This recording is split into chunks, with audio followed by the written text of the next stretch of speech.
Hi, I'm Michael and this is California. And as we creep close to the end of this crazy year that was 2020, a lot of the protections that were put in place at the beginning of the pandemic are set to expire.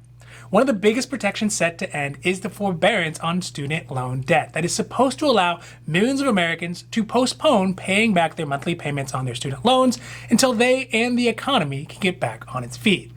But from the end of this year, December 31st, through the beginning of President-elect Biden's first term on January 20th, the student loan protections are set to end. And both President Trump and President-elect Biden have been very vague about what they can or what they will do to prevent the looming student loan crisis from happening as of the first of this year.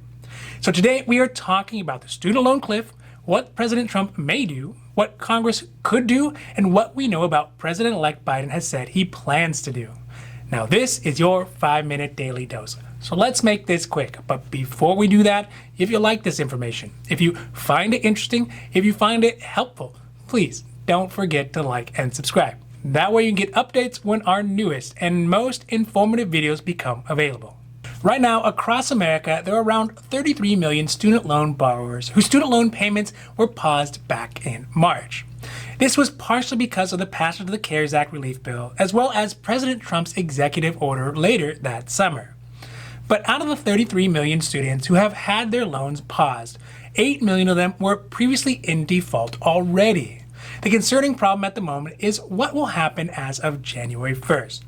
This is because the CARES Act and the executive orders only offer protections up until the end of this year. If the president or Congress do not take any action, student loan payments will be required again starting January 1st. This is a problem because according to a Pew survey, nearly 58% of student loan borrowers say they would not likely be able to start paying back their loans again. President Trump had previously said as of December 1st he would extend the executive order further, but so far there has not been any updates on that promise as of yet. On the flip side, President-elect Biden, during his campaign, had been very vocal about what he plans to do to help those who struggle to pay their student loans. Although it is likely that the eventual President Biden could pass additional executive orders to extend the student loan forbearance, he will not take office until later in January, meaning that it's possible that all those paused student loans right now will come due before he's able to extend any protections. But once he is in office, Biden has said he's going to have a mildly progressive agenda to deal with student loans. First, he said he would seek to forgive the first $10,000 in student debt for all borrowers. Additionally, if somebody attended a historically black college or a public college, he would forgive the totality of the loan as long as the graduate earns less than $125,000 a year. These two policies alone would cut the total $1.7 trillion in current student loan debt by 1/3. But it remains a bit of a question because if the Republicans maintain their control in the Senate, it's not clear how much of this agenda President Biden would be able to get passed. This leaves Congress. At the moment, aside from a presidential executive order, Congress is really the only group that could do something about the pending student loan cliff. Of course, I have to emphasize it could. But with the current stalemate in Congress for almost everything and an increasingly entrenched Republican resistance to any sort of progressive agenda, it is a bit of a long shot that such a divided Congress as we have right now would be willing to do anything to alleviate the student loan debt cliff.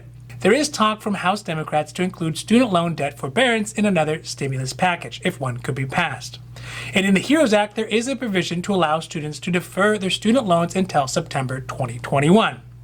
But in the Republican HEALS Act that was proposed in the Senate, there is no new help for student loans past what was already extended through the end of this year. And to think that this situation is going to change before the end of the year or even under a Biden presidency, I think is very unlikely. Undoubtedly, this looming student loan cliff is something that could potentially affect millions of people who may have to start paying back their student loans at the start of the next year, even if there is no economy or no jobs to allow them to do it. Unfortunately, in the grand spectrum of things, I think that the bandwidth or the motivation of Congress and the White House is just not there to deal with these kinds of issues.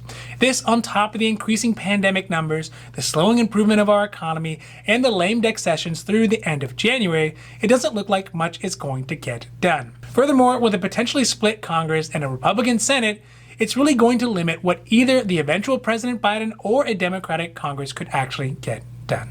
Now, this has been your 5-minute daily dose, and I hope that you found it interesting or helpful or at least useful. And if you did, please don't forget to like and subscribe. That way you can get updates when our newest and most informative videos become available.